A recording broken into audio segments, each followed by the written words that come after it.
The Scarlet Letter, Chapter 5. Chapter 5. Hester at her needle. Hester Prynne's term of confinement was now at an end. Her prison door was thrown open, and she came forth into the sunshine, which, falling on all alike, seemed, to her sick and morbid heart, as if meant for no other purpose than to reveal the scarlet letter on her breast. Perhaps there was a more real torture in her first unattended footsteps from the threshold of the prison, than even in the procession and spectacle that have been described, where she was made the common infamy, at which all mankind was summoned to point its finger. Then, she was supported by an unnatural tension of the nerves, and by all the combative energy of her character, which enabled her to convert the scene into a kind of lurid triumph. It was, moreover, a separate and insulated event, to occur but once in her lifetime, and to meet which, therefore, reckless of economy, she might call up the vital strength that would have sufficed for many quiet years. The very law that condemned her, a giant of stern features, but with vigor to support, as well as to annihilate, in his iron arm, had held her up, through the terrible ordeal of her ignominy. But now, with this unattended walk from her prison door, began the daily custom, and she must either sustain and carry it forward by the ordinary resources of her nature, or sink beneath it. She could no longer borrow from the future to help her through the present grief. Tomorrow would bring its own trial with it. So would the next day, and so would the next. Each its own trial, and yet the very same that was now so unutterably grievous to be borne. The days of the far-off future would toil onward, still with the same burden for her to take up, and bear along with her, but never to fling down. For the accumulating days, and added years, would pile up their misery upon the heap of shame. Throughout them all, giving up her individuality, she would become the general symbol at which the preacher and moralist might point, and in which they might vivify and embody their images of woman's frailty and sinful passion. Thus the young and pure would be taught to look at her, with the scarlet letter flaming on her breast, at her, the child of honorable parents, at her, the mother of a babe, that would hereafter be a woman, at her, who had once been innocent, as the figure, the body, the reality of sin. And over her grave, the infamy that she must carry thither would be her only monument.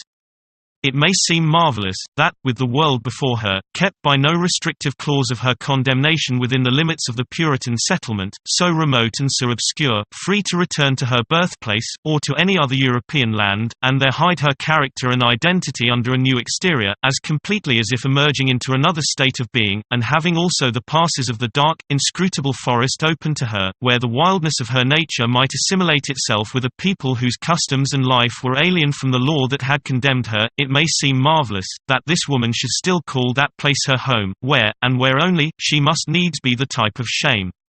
But there is a fatality, a feeling so irresistible and inevitable that it has the force of doom, which almost invariably compels human beings to linger around and haunt, ghost-like, the spot where some great and marked event has given the color to their lifetime.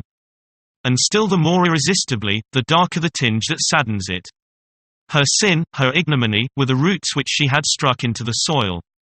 It was as if a new birth, with stronger assimilations than the first, had converted the forest land, still so uncongenial to every other pilgrim and wanderer, into Hester Prynne's wild and dreary, but lifelong home. All other scenes of earth, even that village of rural England, where happy infancy and stainless maidenhood seemed yet to be in her mother's keeping, like garments put off long ago, were foreign to her, in comparison. The chain that bound her here was of iron links, and galling to her inmost soul, but could never be broken. It might be, too, doubtless it was so, although she hid the secret from herself, and grew pale whenever it struggled out of her heart, like a serpent from its hole, it might be that another feeling kept her within the scene and pathway that had been so fatal. There dwelt, there trode the feet of one with whom she deemed herself connected in a union, that, unrecognized on earth, would bring them together before the bar of final judgment, and make that their marriage altar, for a joint futurity of endless retribution. Over and over again, the tempter of souls had thrust this idea upon Hester's contemplation, and laughed at the passionate and desperate joy with which she seized, and then strove to cast it from her. She barely looked the idea in the face, and hastened to bar it in its dungeon. What she compelled herself to believe, what, finally, she reasoned upon, as her motive for continuing a resident of New England, was half a truth, and half a self-delusion. Here, she said to herself, had been the scene of her guilt, and here should be the scene of her earthly punishment.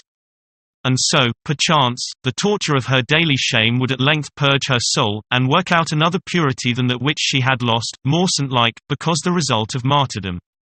Hester Prynne, therefore, did not flee. On the outskirts of the town, within the verge of the peninsula, but not in close vicinity to any other habitation, there was a small thatched cottage. It had been built by an earlier settler, and abandoned because the soil about it was too sterile for cultivation, while its comparative remoteness put it out of the sphere of that social activity which already marked the habits of the emigrants. It stood on the shore, looking across a basin of the sea at the forest-covered hills, towards the west. A clump of scrubby trees, such as alone grew on the peninsula, did not so much conceal the cottage from view, as seemed to denote that here was some object which would fain have been, or at least ought to be, concealed.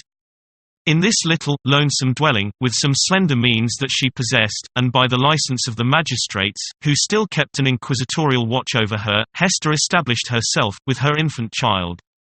A mystic shadow of suspicion immediately attached itself to the spot.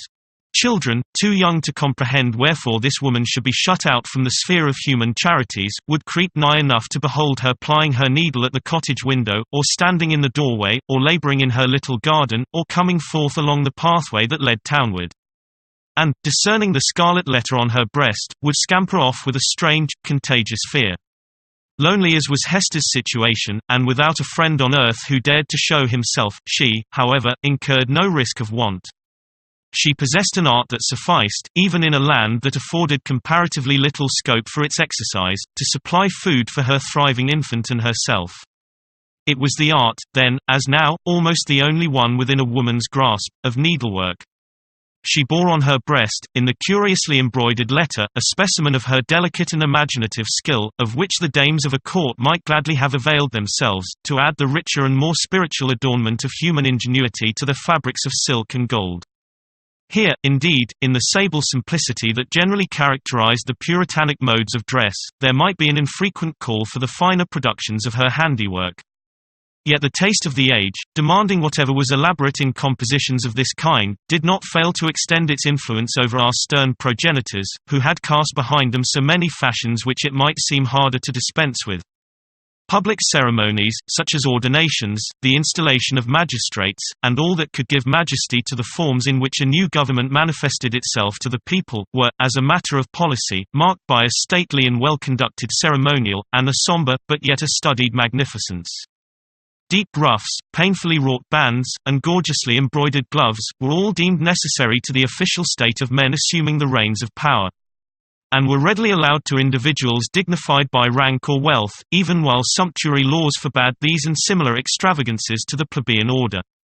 In the array of funerals, too, whether for the apparel of the dead body, or to typify, by manifold emblematic devices of sable cloth and snowy lawn, the sorrow of the survivors, there was a frequent and characteristic demand for such labour as Hester Prynne could supply.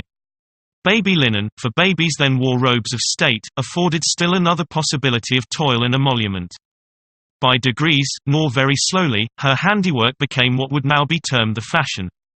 Whether from commiseration for a woman of so miserable a destiny, or from the morbid curiosity that gives a fictitious value even to common or worthless things, or by whatever other intangible circumstance was then, as now, sufficient to bestow, on some persons, what others might seek in vain, or because Hester really filled a gap which must otherwise have remained vacant. It is certain that she had ready and fairly requited employment for as many hours as she saw fit to occupy with her needle.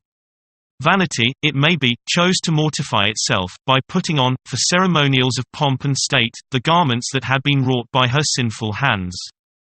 Her needlework was seen on the ruff of the governor, military men wore it on the scarfs, and the minister on his band, it decked the baby's little cap. It was shut up, to be mildewed and moulder away, in the coffins of the dead.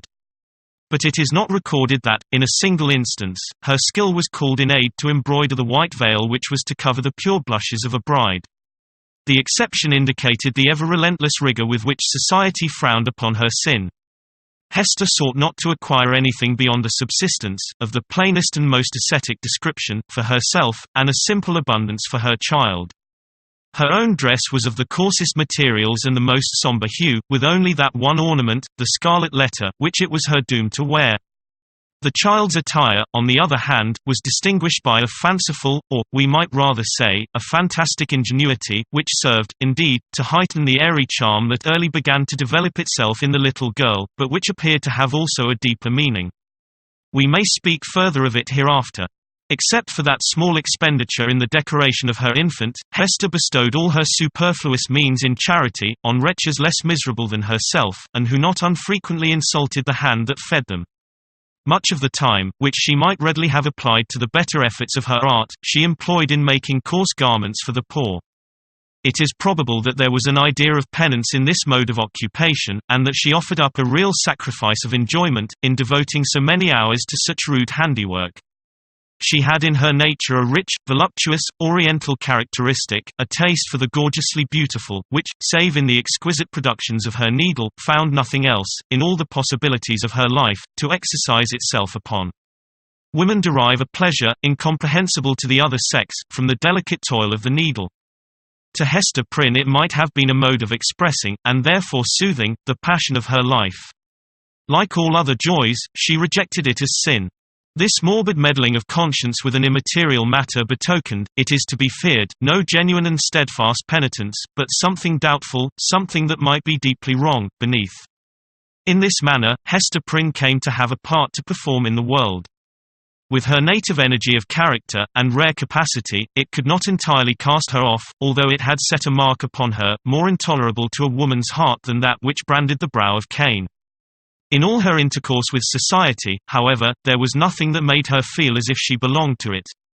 Every gesture, every word, and even the silence of those with whom she came in contact, implied, and often expressed, that she was banished, and as much alone as if she inhabited another sphere, or communicated with the common nature by other organs and senses than the rest of humankind. She stood apart from moral interests, yet close beside them, like a ghost that revisits the familiar fireside, and can no longer make itself seen or felt. No more smile with the household joy, nor mourn with the kindred sorrow, or, should it succeed in manifesting its forbidden sympathy, awakening only terror and horrible repugnance. These emotions, in fact, and its bitterest scorn besides, seemed to be the sole portion that she retained in the universal heart. It was not an age of delicacy. And her position, although she understood it well, and was in little danger of forgetting it, was often brought before her vivid self-perception, like a new anguish, by the rudest touch upon the tenderest spot. The poor, as we have already said, whom she sought out to be the objects of her bounty, often reviled the hand that was stretched forth to succor them. Dames of elevated rank, likewise, whose doors she entered in the way of her occupation, were accustomed to distill drops of bitterness into her heart. Sometimes through that alchemy of quiet malice, by which women can concoct a subtle poison from ordinary trifles. And sometimes, also, by a coarser expression, that fell upon the sufferer's defenseless breast like a rough blow upon an ulcerated wound. Hester had schooled herself long and well. She never responded to these attacks, save by a flush of crimson that rose irrepressibly over her pale cheek, and again subsided into the depths of her bosom. She was patient, a martyr, indeed, but she forbore to pray for her enemies. Lest, in spite of her forgiving aspirations, the words of the blessing should stubbornly twist themselves into a curse. Continually, and in 1,000 other ways, did she feel the innumerable throbs of anguish that had been so cunningly contrived for her by the undying, the ever-active sentence of the Puritan tribunal. Clergymen paused in the street to address words of exhortation, that brought a crowd, with its mingled grin and frown, around the poor, sinful woman.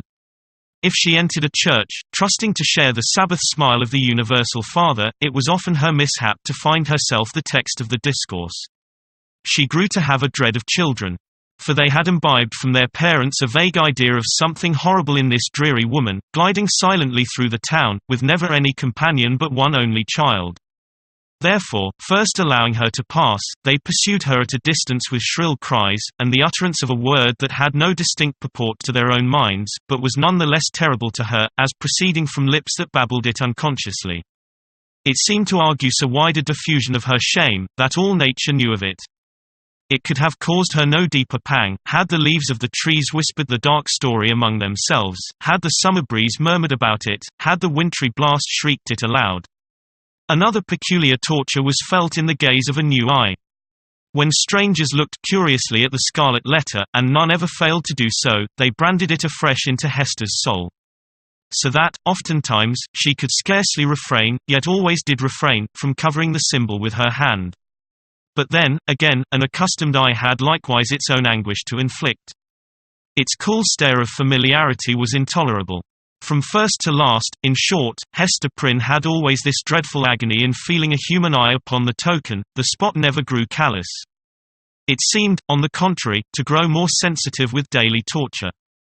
But sometimes, once in many days, or perchance in many months, she felt an eye, a human eye, upon the ignominious brand, that seemed to give a momentary relief, as if half of her agony were shared.